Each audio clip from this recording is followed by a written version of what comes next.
It's been very difficult to go deeper into 47 and say, how could you get emotions to someone that is so cold and so calculated? I think the appeal of a character like Hitman is he's really a blank canvas. There isn't a huge personality behind him, even on a personal story such as Absolution. He's still very much an empty vessel for the player to put himself into.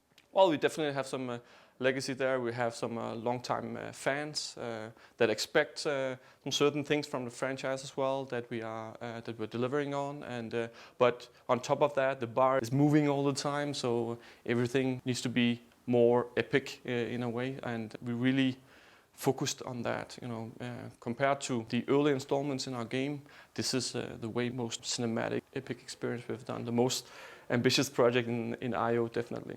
I think with all the Hitman games, you sort of enter this universe, and the rules of that universe aren't necessarily the ones that you live in, and you can sort of acclimatize yourself to that and live vicariously through them. We started up a very small concept team on Hitman 5, as it was called back then. We were told basically that everything was allowed. We kind of did 4 games in a row that was very much an evolution of the same game, you could say. They got kind of beefed up more and more, and kind of features got added, but still the general approach to the game was the same. So we wanted to see how much could we kind of tear apart everything and kind of rebuild all the features, the mechanics, and the way that we did level design and storytelling to something that was an improvement of what we had. The very start of the project is very hectic and creative. It's a wonderful time to be a concept artist because it's all about crazy ideas. We don't really know where we want to go yet. The story hasn't been defined. Everything is in flux. For us on the Absolution team, it was kind of a new approach that we had quite a lot of time and we had quite a lot of effort going into the very early stages with the story. So for Absolution, we wanted a more personal story, and we wanted it to revolve around 47 himself and him driving the story forward. We have this central character to the franchise, which is called Diana Burnwood, which has been with him through all the games. And the first thing that we do is to tell 47 that he has to go and assassinate Diana. She's been betraying their agency, and she has broken out. She's taken this girl called Victoria that is very important to the agency, and 47 has to go and kill her. 47?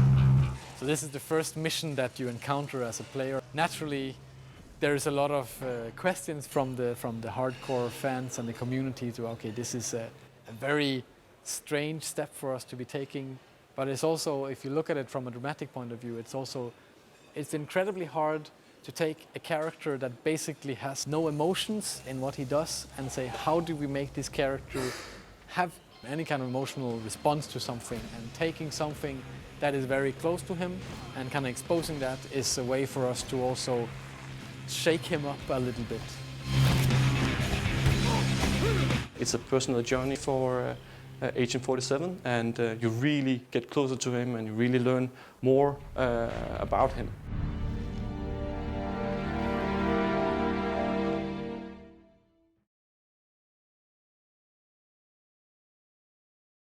We made some choices when it came to setting that we wanted kind of a dense, complex city to work from. That was kind of our main setting, that then it kind of changed around the world, but ended up on Chicago, because there is a lot of Art Deco and very interesting structures within the city. There's a lot of history in their architecture, and it kind of appealed to us.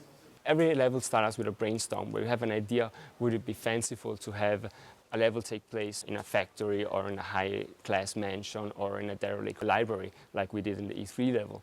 And of course all these levels have to follow the storyline, but it always starts out with like an idea. And we make a really high concept of it, which is just an inspiration for everyone that is going to work on it. They see it, oh, it's this type of style, it's this type of props that are going to populate the level, and it's maybe this type of time of the day with the lighting. This is what we're going for.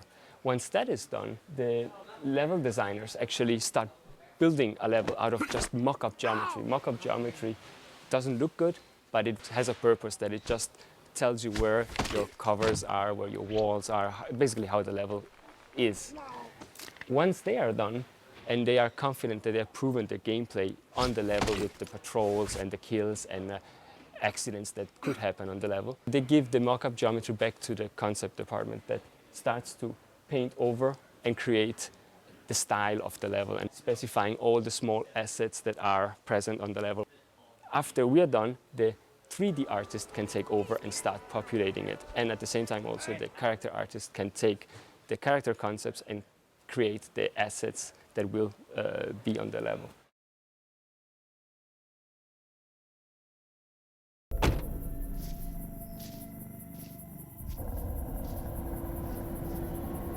Wait.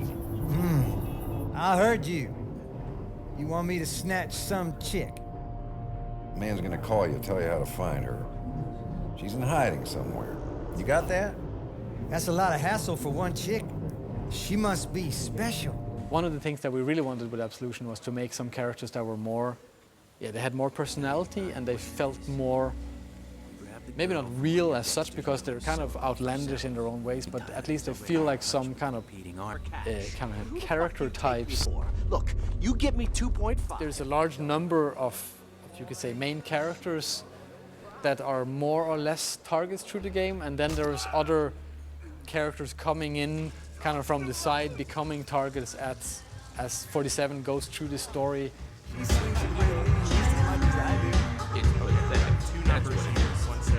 Some characters, they really bring up emotions in people, and I think this is one of the kind of the central points for us with Absolution, is also to get some emotions into the game, into not only the main characters, but also the NPCs in the game. Oyster sauce, brown rice, broccoli. I think this game excels in letting you be like the fly on the wall. Like you just walk into a room and then these people are doing their thing. So if you don't disturb them, they will actually have their little conversation.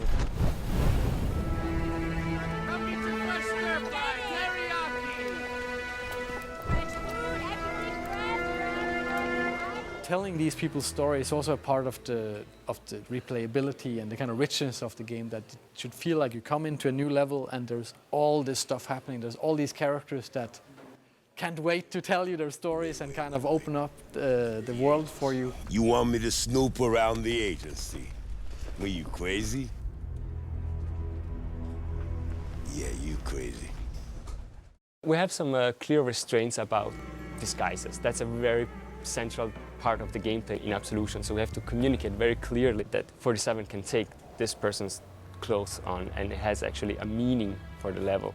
His normal look is very classic with the black suit, the red tie and silver borders and the fiber wire, and that's not something that we want to tamper with too much. Where we push the limits is on the disguises that he can take on during the course of the game. Some of them will be more classic, some of them are much more crazy.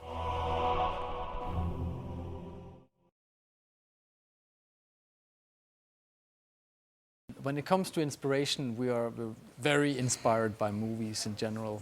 I think there is a big love for movies on the team. So taking those elements and using them within the levels, you can say consciously or not, is something that we're constantly doing. We have these kind of what we call the driving montages when he goes from Chicago out into Hope, which is inspired by classic road movies. And it's giving 47 kind of a different side. It's adding to his character, that he's doing things that you haven't really seen him doing before. Can you talk? You're not gonna believe this. Tyler asked me to go to California. The script has gone through a lot of revisions since I've been on the project. When I first came on, it was written mostly in-house and by one of our main dialogue writers, and a lot of scenes were being rewritten by Tor himself. Our creative director stepped in at one point and wasn't happy with some of the scenes, so we ended up farming the script out, and it came back and it matched the gameplay, and we were really happy with the new version of the script. We got to LA to shoot it. We broke it down into the different scenes, of course, and got ready for shooting. And once we were in LA and we had the actors on set reading the dialogue, we also found a lot of moments that we could plus with just a little bit of interplay between the characters and build the scenes up a bit more than just straight off the page. then once coming back, so many changes in the gameplay and some levels being cut and some new ones being added. The story had to follow along, so some story moments got changed and revised and some got cut completely. The animators could change quite a bit by changing like arm movements and lip sync and stuff like that, but sometimes we had to redo like full movements, and then of course you'd go down in the basement to the mocap studio and then re-mocap stuff. And there's also like brand new scenes that came up that would be redone. I think all manner of changes are very normal for the gaming industry. It is oftentimes a bit of a trial and error process because you have an idea, but until you can really see the idea on screen, it's difficult to say, yes, that's exactly what I had in mind. I think the amount of changes that we had on this project are not normal for a typical project, but of the complexity of a Hitman game, I think it's a sort of par for the course, because it is a very challenging game to make. We're not just making a shooter and we're not just making a stealth game. There's a lot of moving parts to account for, and it's a very tricky balancing act. We have some really talented guys that just like cranking out page after page after page of really, really fun dialogue. And we all have this sad feeling that, you know, it's only going to be maybe 10% that will really get all of it, because this is made for the hardcore Hitman people that actually do play it that way. Because, I mean, if you just run in, start shooting a gun, they'll all react to that and they'll start shooting back. You'll never hear what stories they have to tell. So I think that's one of the layers, is you can play this game, you know, come in and say, you know, I'm just going to run through it with a gun and just shoot my way through everything, and you will have this experience. And you can say, you know, I actually want to spend some time here, and then you get this experience, and you can say, I want to spend a lot of time here, and there'll be like, you know, massive experience waiting in terms of what you can do, all the ways you can get to the target, and the stories you'll hear. You should transfer the goddamn Sorganash. Hey, we need to make sure we got everything secure. Area secure. No sign. We've been trying to kind of pin down what kind of story it is, and you can say in one way it's kind of like a road movie, in the way that 47 as a character, he is kind of charging through the different scenarios, and he is just doing whatever he sees fit to take him to the next place and to find out whatever information he needs to do or whoever he needs to deal with in that location. We've spent a lot of time developing the story and tying it very close to gameplay, and taking the user on a journey.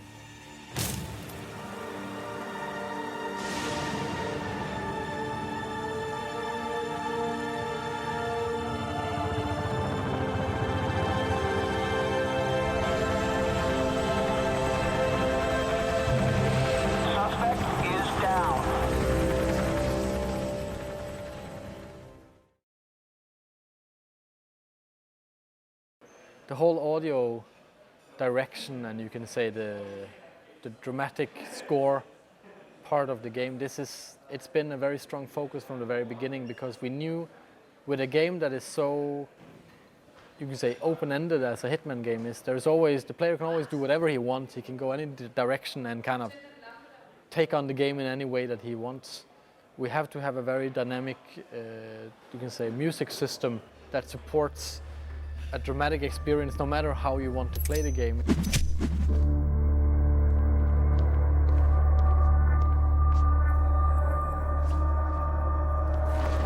The inspirations for the Hitman Absolution game has definitely been the bigger Hollywood movie scores. We wanted to keep some of the epicness from the past installment of the Hitman franchise, and then we wanted to give it some added grit.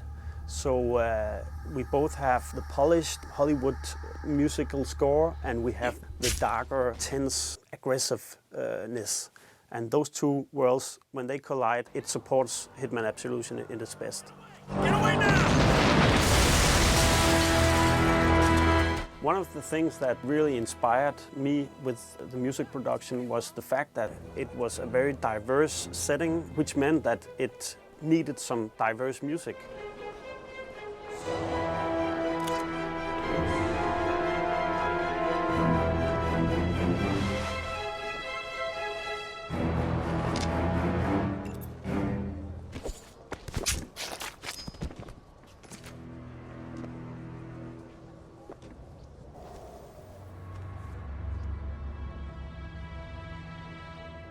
We are working together with a very good sound team here in IO, and they are, they're really good at understanding how to fit every little bit of music element with the AI. So you obviously have a main score, but they are very capable at breaking that score down in different tracks that are either very ambient, like the AI, or action-based or fast-paced tracks, and they really understand how to blend these seamlessly.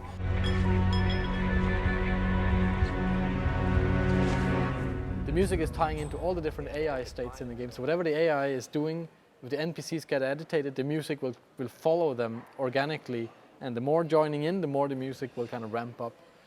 And on the other way, when they kind of stand down into ambient, they will kind of go back into a more, like a less suspenseful, more kind of ambient kind of state. It's not just the music that changes based on Hitman's interactions. We have some very advanced audio setups, so we really wanted to work hard on the interactivity. What's important here is that the music and the audio will support the game best way possible. We love the low end of the frequency spectrum because that's one of the areas that is representing something mean.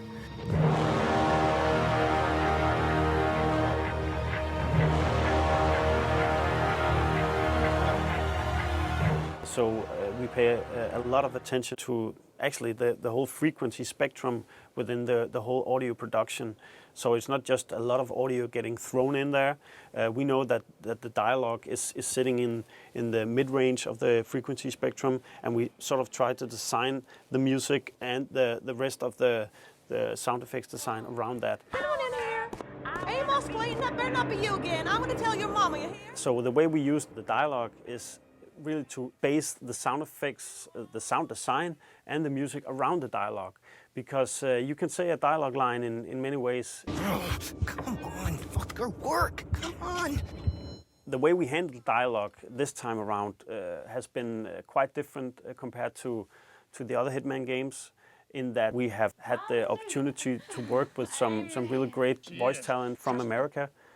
And instead of just doing a lot of ADR recordings, we were actually lucky enough to have them in the same room while they were recording the motion capture. We also recorded the actual voices. And that has brought a new level to our believability in the dialogue and the overall storytelling for our game. Hot sauce is a big hit, huh?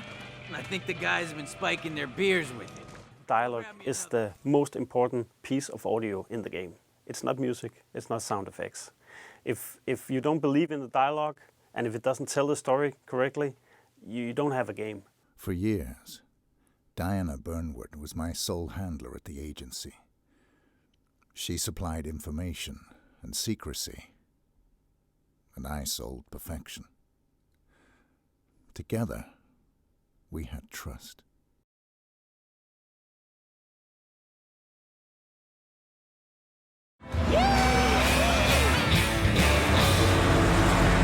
The ambition with the cutscenes is to make every single scene interesting enough in itself as something that the player would want to see. You can watch them, you get like an introduction to the level, you understand the characters a little bit more, and then you go on with the game. In a game like Hitman, where there is so much gameplay, there's so much within the game mechanics to challenge the players, the cutscenes also becomes a break between those kind of challenging gameplay moments. Damn it!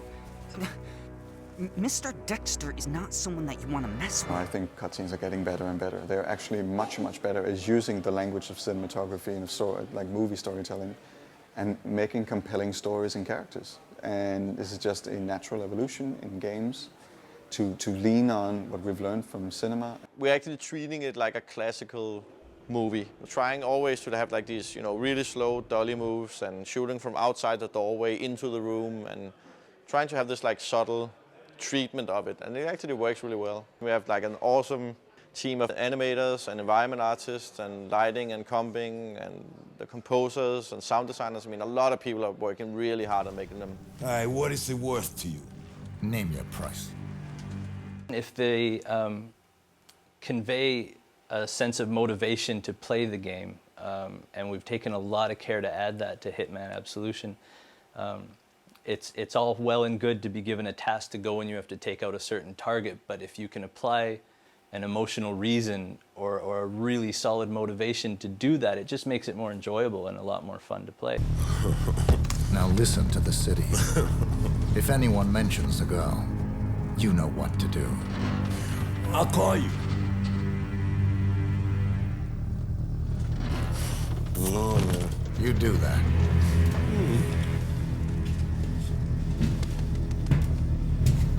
We started out wanting to do motion capture and then do voice acting separately and kind of combine it. This is a classical way, at least for us, to produce cutscenes. But we were allowed to hire real professional Hollywood actors and do the performance capture, which is basically doing motion capture, facial capture, and voice at the same time. Mr. Travis, you know this is my prayer time. The basics of motion capture is that we have a series of cameras placed around a room, and they record optically these little markers that are placed on actors. And it triangulates the data in the space and records movement, and we cover the actors with all of these, and we can tell where their arms and legs and torsos are in space. And that gets applied to the skeletons of the characters. Where performance capture comes in is similar, but on a far more subtle level. We had a helmet-mounted camera and used that as a reference for keyframing. You have to marker up the face. There's a lot of micro movements that get captured, and that goes through a similar process, but it usually requires far more cameras to pick up the smaller dots and the smaller ranges of movement. Also with ours, it required a soundproof studio, which Giant had, where we shot, so we could have the actors' voices synced up with their movement and just get a more believable performance out of them. That was really important to us. And then we can get usable in-game audio while they're performing. We found him. Okay, people, listen up. I'm giving a green light on this operation. I want 47's head on a platter in front of me ASAP! Sir, don't you think that our priority is on reacquiring the girl right now? No, Jade. First, we neutralize the rogue element that started this mess. You don't know where she is. Trust me. We get 47. We get the girl. We can't afford to fuck this up! The casting was a decision that was made through a group of us. So it was myself, Tor, our game director, Tom, our PR manager, and Jamie Mortellaro, who works with Technicolor, who helped us through all of this with audio recording and setting up the mocap shoots. Some of the actors that we used, Powers Booth for Travis, Marsha Thomason, Isabel Furman, Larry Cedar, Vivica Fox. Mary, Mother of God, we confidently undertake to rebuke the attacks of deceits of the devil. We had two utility actors, we called them, on set, and they haven't been brought up a lot in the background, I mean, because they're not well-known names in acting. It was Shane Stevens and Colleen Foy. Even the actors on set were just in awe of them. They were incredible, and they were, couldn't have done it without them. It was quite interesting because I feel that a lot of these actors actually feel like this is like a new unexplored territory. They can play around more because it won't have their likeness, like it will just be some character they're playing. So they feel, I think they're more liberated and have more fun with it because it's never going to be, you know, this is my face on that character. Many of them have never done performance capture before. So they would see the screen where they would see a live feed of their characters from the game. All of a sudden they were the character that was written from the script that you've been working with. So that was quite an amazing experience, not just for us, but for them as well. Mercy! Mercy! No! Wait! Except I'm supposed to say Travis is obsessed with her. I got one more thought. Mhm. Just a few more. Yeah, a couple more arm. Me? Okay. Yeah, just a couple more of those. The actors did have a lot of good suggestions, and they would say, this feels like out of character, and we'd be like, that's true, and we had a lot back and forth. So we spent quite a bit of time on working with their voices, on getting a little deeper into the characters, like giving them some layers to the performances. The physicality and the origin of it is very much on the actors' shoulders, but from that point on, the animators' involvement in it shouldn't be really sold short. They add a huge amount of emotion and of physicality and everything to the scene. I think people will pick up on the uniqueness of the characters and the strong personalities that we put into them. And I hope that you can still see through, even though we didn't use likeness of the actors, that you can still see some of their mannerisms and their takes on the villains or the heroes of the game. You know your place. Well, I like that in the barber. There's a convergence where the line between cutscene and gameplay is blurring, and it's a major goal for a lot of AAA games, is to have it as one fluid experience and not take the user out of the gameplay and really immerse them in the story and the characters and the universe that we've created. We've all been through it. I got your back. Don't worry about it. Yeah, thanks. Not again. We really wanted 47 to feel like he was unstoppable and that he was reliable. So as a player, if you control him, you could rely on him to perform the actions you wanted. And that if you screw up, then it's because you screwed up yourself, not because you couldn't handle the game or you didn't understand what 47 was capable of. We basically had to build up all the mechanics from scratch. So in a good way, we could then assess them and take things like very central features like the fiber wire mechanic, which was pretty iffy in all the games. It was, our fans, I think they refer to it as the dance of shame. It's like when you kind of dance around someone with a fiber wire getting into a crouch and up and trying to get into the sweet spot behind the guy. It's not, it doesn't make you feel like the most powerful assassin in the world. So it's like, okay, fiber wiring someone should be easy. It's getting them in the right spot that should be hard. And this was more the approach to the whole mechanic side, that you should feel like a great assassin, but it should be about containing the situations that is the challenging part of the game. So that meant that on the mechanic side, we had a lot of work that we had to do. There's a change for all four. Ah, yeah, there's coffee in there, you fucker! Throughout the game, you don't have your handler. You had Diana in all the previous games, right? And that meant that we could always tell you exactly what you needed to know. And in Absolution, he's on his own. So there are limits to what we can tell you. And if we want to tell you something, we have to introduce other characters like Birdie in the early parts of the game who can actually give you some information about what you're going to do. So what brings your mean ass to my home? And that means for all the situations, we really have to be careful about how we stage them and how we ease you into the different options that are in the level, because Diana won't ever tell you what happens in this game. I need information. Well, that's my business. Information.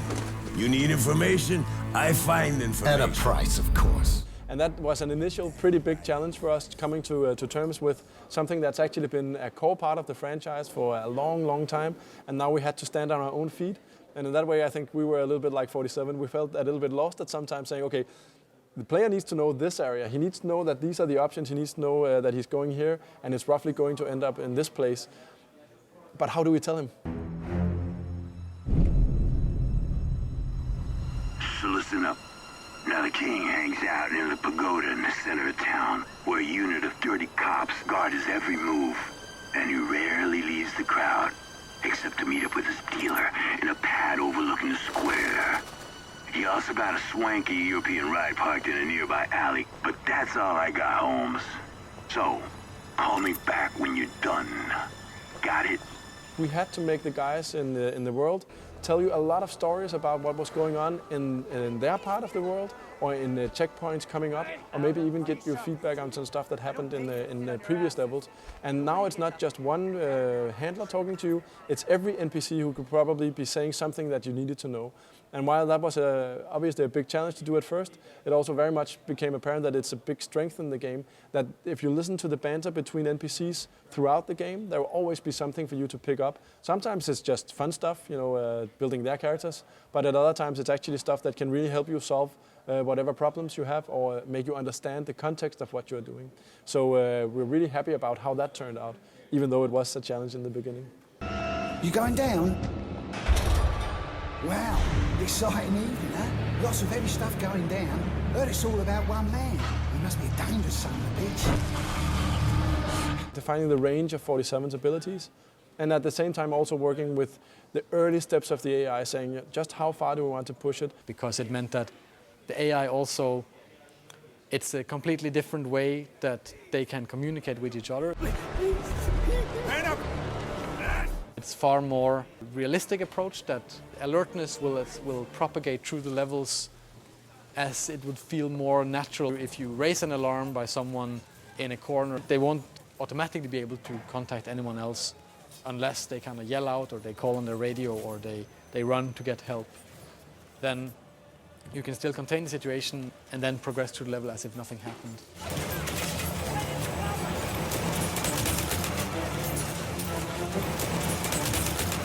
So early on, getting really focus on responsiveness, making sure that he was nice to control, that you had a very, very good feeling when you control 47, and then starting to understand what does it mean to be unstoppable. Are you a silent assassin, or do you want to kill everyone in your way? Both require exceptional skill to master. Well, I think at the core of everything Hitman related is the fantasy of being the ultimate assassin, right? And a big part of being the ultimate assassin is not necessarily to be the one who shoots everyone and then walks away. It's actually about performing the hit only on your mark, and the rest of the world doesn't know you were there. So that's a very, very big part of every Hitman game, and it's also a big part of Absolution's code of honor, if you will, that the best way to do everything is actually for the world to never know you were there. Snowman! But then, on top of that, there's the experimentation side where from that very smooth, very precise hit, you can transcend into madness, right? And the grayscale in between is actually where I also think a lot of the enjoyment of the franchise lies, that you try to aim for perfection, something goes wrong, and then you have to deal with all this stuff that happens. So I think the fans are looking for ways to try to aim for perfection, and then I also think everyone secretly hopes that there's also this room for error, which is also pretty fun. When we first got in the lethal throwing feature, when you could throw certain props and they would take out characters, that became an instant hit on the team, and everybody was trying to see if they could make it through the entire game just with a screwdriver or an axe or something like that. So yeah, it's full of moments like that. You can play it however you want. There's a huge stealth fan base that we cater to. They want to sneak around and take out the target and slip away unseen. And there's also a large group of people that want to go in guns blazing and get into a huge gunfight with car crashes and explosions and buildings on fire, and you can have all of those things. And that's what I mean when I say it's very much a blank canvas for you to paint however you'd like. One of the things we do on the team is that we actually get user sessions almost from the get-go. The second we have something playable, which we aim to do very, very early in the project, is also when we invite the first users to come and give feedback on what they're experiencing. The world is completely gray and you don't always know what you're doing, and still we manage to get a lot of good feedback from guys. Are we hitting the marks? What don't they understand when they play the game? What do they understand? What do they like? Maybe they just want to chill, They don't want to chill! Everyone wants to chill! Whoa, you're freaking out, dude. In the beginning, it's more one-to-one sessions, really getting into the minds of people. And later we ramp up and we have more people coming in and playing. It's more a broad perspective, getting, balancing right, getting the difficulties right, getting an understanding of different player types. So we invite old fans of the franchise who've been playing all the previous titles and know everything there is to know about 47.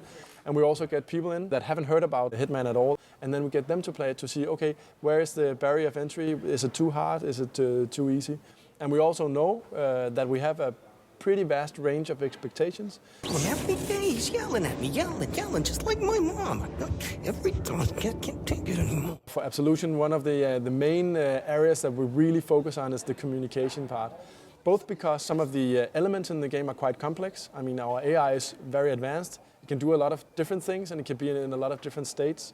So that means as a player, how do we communicate this to you without maybe over-communicating a lot of different things or under-communicating so you don't know what you're supposed to do in a situation? It's always been about creativity and trying to solve the missions you're on in many different ways. And that means that we need to communicate to you that there is something to do, but at the same time, the real challenge is to not spoil it for you. Hey, you can't park there, boys. Yeah, and yet we did. The technology that was made for the first Hitman game also laid the foundation for every other game we did up until this point. So it's only now that we actually got the opportunity to make completely new technology from scratch, which is called Glacier 2, which is what's powering Absolution, and it's made completely in fusion with the game design. So everything that the mechanics needs and the art direction and sound needs, it's been made custom for this game. We had very high ambitions for Absolution, and early on it was also really clear that would require new technology to fulfill our ambitions with more complex, advanced AI, with more advanced crowd, and the production values, the graphics, the levels and all that. You want the engine to be the editor at the same time, so you have the world and you edit things and then you hit play, or even you edit things while you're playing. And that gives a very improved feedback cycle. It did allow us to, for instance, tailor-make the render to fit with the art direction. If you look at the very first concepts from the game, they're very much realized within the engine that we have. But cover and secure the area up there. So iterating on the level design and kind of game design is extremely important for us. All right, you heard the man. Split up. It's good to see you. Think we can catch this perpetrator?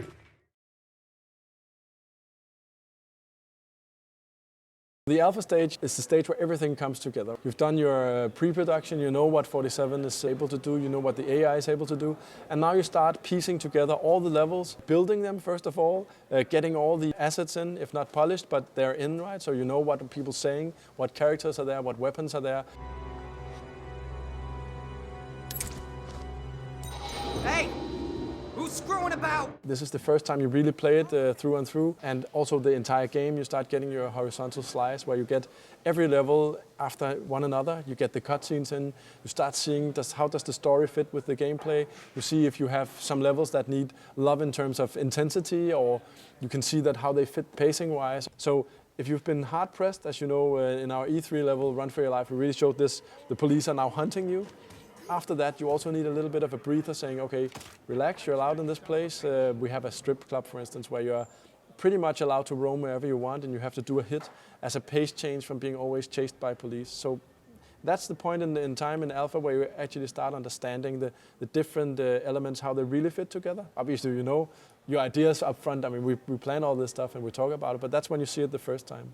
And then we go into beta, which is about saying, okay, now all the stuff is in there. We believe we have the pace in the game as we wanted to. We believe that we have the different events mapped out as we wanted, and the gameplay feels varied when we look at the game as a whole. Every line of voice acting has to be recorded by real actors.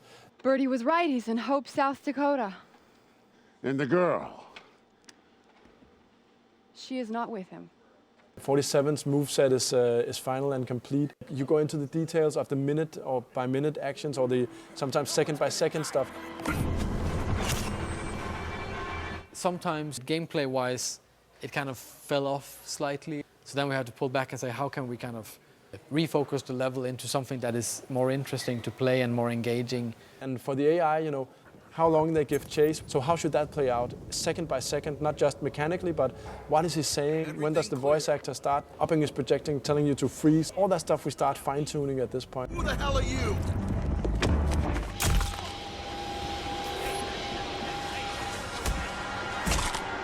And then it might be something with the lighting. It might be that we need to add some rooms, even subtract some parts of the levels that didn't really serve a purpose with the gameplay that was changed.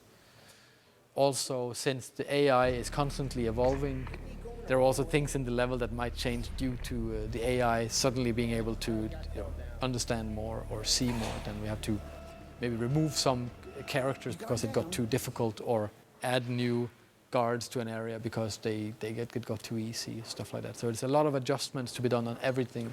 So the kind of the polished experience gets to be there. That's also typically where the music, you know, both the generic music system that kicks in all the time, but also the individual level scores, they really start making it in, and you really get the appreciation of how is the final game going to look.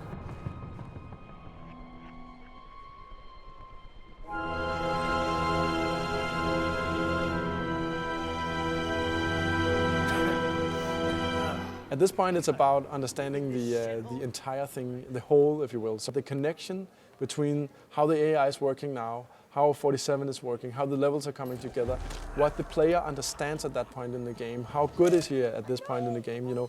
Because we constantly have to raise the bar a little bit, make the game a little bit harder. As you progress, you start understanding the game better, right? So at the moment, we're really trying to understand, you know, at what point in the game do you understand these concepts completely, and we can start playing with them or turning the tables on you. So balancing it and also saying, okay, we focused very much on one difficulty level, now it's focusing on all difficulty levels. So making sure that the experts really get their match, and also making sure that people who maybe just be there for the story, that they also get a good and meaningful experience. Now while we're in beta, it's much more a qualitative milestone where all the directors are extremely busy with the team, working, you can say, quality into every single moment and every single level of the game. We also had new findings both from the team, and every week we do new user research and new external feedback on the levels that we also feed back into the backlog, saying that these are things that now we have to address. We have a number of levels every fortnight that we put into focus, and then from a direction point of view, we will set some high-level goals, and then during those 2 weeks, the teams in those levels will be working very closely with the gameplay director, art director, audio director, and myself in finishing off those levels into a proper beta stage. And then when that's done, we will move other levels into focus, so we'll get through everything in this kind of beta phase. It's a negotiation who has to cover certain kind of story gaps or transition difficulties, you could say. They would say, okay, the level guys would say, oh, we'll deal with that in the cutscene. The cutscene guys say, no, it's not going to happen. We can't do that. We don't have any facial. We don't have the scene itself. Whatever reason, it might be too expensive, or we don't have time. Then it's okay, fine. What do we do? Do we do it with the GUI? Do we do it on the level itself, just making a sequence that leads up to it? So these are all negotiations that we'll have to take with the team and finding the best solution.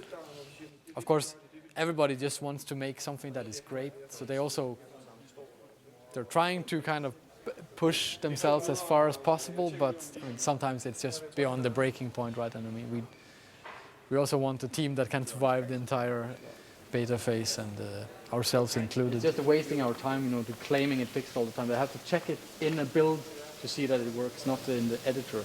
I agree. And then general beta deliverables, got pigeons are strange. Where was that? Is that an observation or a task? Okay. Pigeons are strange when you're a stranger. Everyone is working long hours to make the game happen. It's a point in time where most of us are actually pretty tired. I don't know if I look sleepy, but most of us are actually. We spend a lot of time here at I.O. really trying to polish the game. It's pretty tough, especially on the leads and the game management, because the management is in crunch throughout the entire period, while parts of the team might be in crunch at different phases, because their levels will come into focus, and then they will kind of work on the general backlog until something else comes into focus. So we're trying to find a way to not put too much pressure on every single person at any given time, but it is a very difficult balance, right? Because there is a lot of work to get through, and we need basically all hands on deck to pull through with this project. It is incredibly large and ambitious project. It's also a period where the hard work pays off, because that's when we can seal off a level and say, now this is actually done, and we can see it for what it is, and that's a good thing, right? You see how the cutscenes are really conveying the story with emotion. You can really feel what the game is about, and then you jump into a level with a feeling inside that you didn't have before, and now the level plays out in a different way, and it's also not very buggy, it's pretty polished, so this feeling carries over until the next cutscene that now triggers, and you start understanding what is the experience really that we are building. So on one hand, it's a period of hardship, if you will, because we're really working hard, and on the other side, it's also a period where people start falling in love again with the game. There needs to be a lot of exposure and a lot of, you can say, buzz around the game, and that's the kind of PR and marketing and sales part of it, but you can also say from a creative point of view, actually showing the game to someone external and getting feedback on that is extremely valuable for us.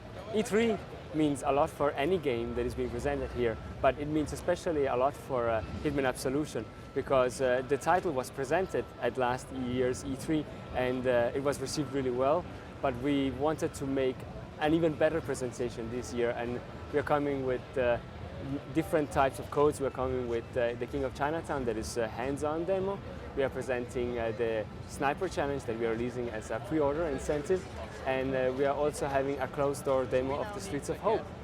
For a game like Hitman, it's really critical for us to be exposed and to get a lot of coverage from the game, because it's such a big project. We're here because it's the biggest show in the industry calendar, and it's going to define how successful we really will be. It's a great, almost litmus test for the press and for the retailers when they see your product alongside every other product. You know, they move around this show over the 3 days and they'll see everything the industry has to offer. I think you have to be at E3 simply because that's where all the key influencers are. So you have all your key media, you have all your sales guys, you have everyone who may have an interest in your game apart from consumers are here. So everyone needs to be here just to show off the game, just to get a lot of buzz and a lot of coverage out of this thing. It is the biggest media event of the year, definitely, for anyone. Last year was an amazing E3 for us. I think we kind of came a little bit of an underdog. People didn't know too much about us. We didn't know what we had to offer. I think we surprised a few people, winning 19 awards, 50 nominations, and in many ways it put us on the map. You know, the guys worked really hard to put that piece of code together, and we worked really hard to show it to people in the right way. You know, we did press events off-site on Catalina Island, and we really went to a lot of effort to kind of make our first impression a strong impression. And yeah, it sets a high bar for the second E3. You know, and I talk a lot amongst the team about how your second E3 is the difficult E3. You know, because it's the year where you're a known entity, a known quantity. And in many ways, the press are looking forward to seeing new things at this show, you know, break-in products, brand new products. And when you're known and people kind of have an expectation about what you are, it's very hard to come in with the same impact and surprise and excite in the same way. And yet you need to. Again, as I said, it defines how successful you're going to be. So, yeah, a lot more pressure and a lot more work, and we think really carefully about, you know, what do we show and how do we show it. All right, so we're here at the Square Enix booth. We've got the huge screen here that's going to have the trailers on it. And then we've got all the artwork all over the place. We've got some customized headphones as well, which are really actually quite cool. They're still setting up now, so there's loads of people around, boxes and bits of tape and all sorts of stuff. But yeah, so this is the theatre. This will be showing a different level to what we've got out there. And we've got 2 meeting rooms set up, one with Tor Bluestyle, the game director, and Roberto Marchesi, the art director as well. They'll be in each room, and all the journalists will be coming back here in the next few days to have a chat with them, basically. I can show you the meeting room as well, I think. If you watch out for the cables.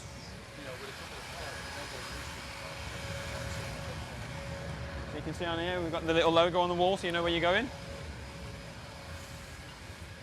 And it's the most air-conned room you've ever been in. It's extremely cold. We've got the trailer running, and of course the seats there to sit in, and the same artwork on the wall as well. That's pretty much Hitman at E3 so far. I have a little office in the back of the booth where I think I'll be spending most of my time in here. I won't be seeing any of the glitter on the floor. Oh, the next few days are going to be extremely packed with interviews and presenting the code to journalists, and it will be very intense. I'm going to do tons of live shows, IGN, Machinima, etc. Obviously just to talk about our new game. I'm really, really excited about that.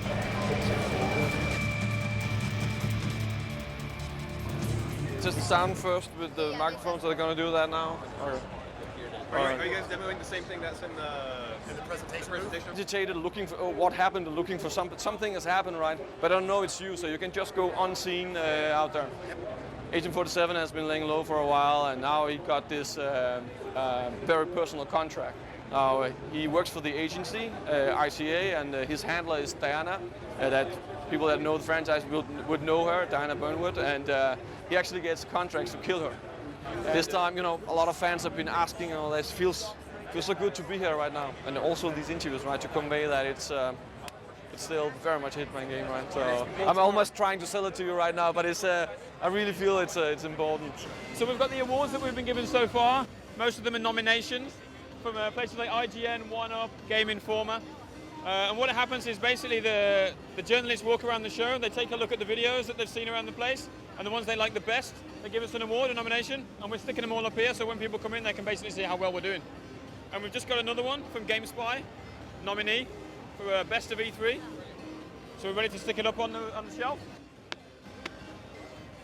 And that's our collection so far on day 2. It's such a relief to be here finally. We've been working so much for this to happen, and to see it here feels overwhelming as a developer coming here and seeing your game, getting that kind of exposure as like a once-in-a-lifetime experience for us. One of the main things, as we saw when we went to E3 this time, is that we were coming and showing new facets of the game, and we immediately get reactions from fans and press, which is actually quite helpful and very encouraging to us to see, okay, how do they actually respond? So this E3, for instance, was the first time ever that someone actually got hands-on with the game. We allowed press to play the King of Chinatown through and through, replay it and replay it and replay it. And we know that they kind of loved all this, you know, finding all the different ways of killing the king. And when they get that experience, that's also what they convey to all the people who are watching and trying to understand what is Hitman Absolution about. So it's super valuable to us. And it's also very nice to get a lot of the good feedback we get from it. The efforts from the Square team and the booth that we had and the kind of amount of pods, the amount of presence we had at E3 was phenomenal. And all the press that we met was really, really positive about. This was kind of our, what we call like the proof part of the campaign. We're proving this is a real Hitman game. There is the real choice that we always talk about. And that was absolutely hammered home at E3, which we were very happy about.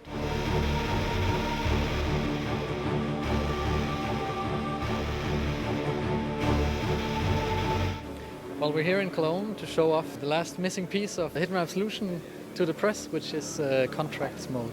There's a lot of journalists in here right now. I think 270 journalists from across the world, so pretty exciting. It's super exciting for us. This is, we believe, what we call the exciter of the project. 10-4. Someone bring me the blueprints for this place, for Christ's sake. You always need something new and exciting when you release a game that will make people talk about it. And we've been showing off things that are more or less like the old Hitman games, just kind of expanded upon everything. But this is something that is completely new and hopefully something that will knock their socks off.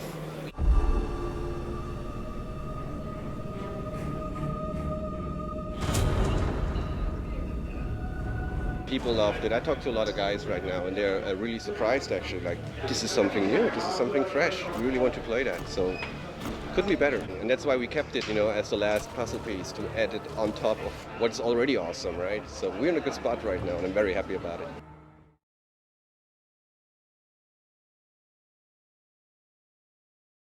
I think it's definitely one of the leaders in providing a cinematic experience, absolutely. I think what we pulled off for the cutscene shoot, I don't think has been done yet for games. So the amount of actors that we had on set and the amount of footage that we recorded for it. A lot of the staff at Giant remarked while we were there that this was like a film shoot. The size of the script that we were working with and how we approached it was very much from a film sensibility. It's quite amazing that some of the very early sketches that we did some, you can say, some mood boards from the game that was quite extreme in the sense of it was very different from the previous Hitman games, and they were quite diverse. And those, looking back at those, there's still most of the, you can say, the energy and the kind of ideas inside is still carried through to the game until the very end, which also makes me very happy that we didn't really lose the kind of core of the new style that Hitman Absolution took from the previous Hitman games. It's been quite a ride.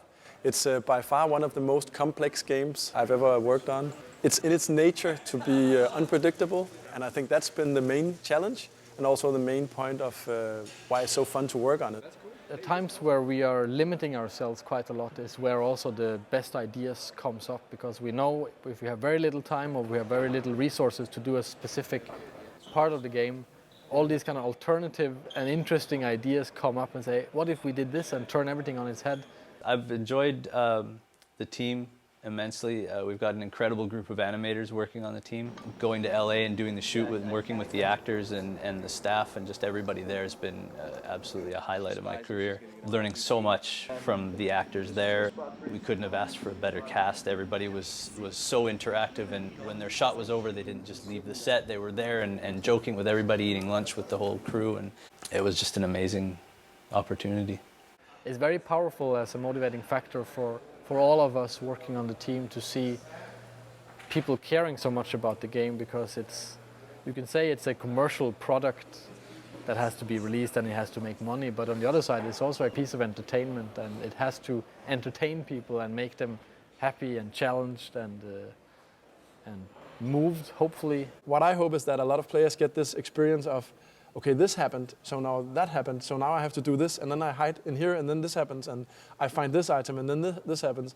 And that they really understand that at this point they are playing a game that is their own experience. I think of it as a niche game, a game that hit the assassin nerve where you're the predator and you can sneak around in this sandbox environment and have different ways of taking out your opponent. And I don't think any of the other Assassin's games that have come up since, any of the other stealth games quite hit that just yet. So we kind of still have our own little thing which is quite unique for Hitman. Really like it when I see people doing stuff they didn't expect to do in the game. So they have plans, something happens, and then they did something unexpected. That's the best part. While you're working on it, it's basically nothing, right? I mean, the game is nothing until it's on a shelf. Then you can say it's just a dream. And it might be a dream that is more and more kind of actually being real. But unless it can actually fit on a DVD, run at the frame rate it needs to run, comply to all the TRCs, and being pushed through distribution and everything, then it's done, right? Then you can say, now, let's get on with our lives, do something new.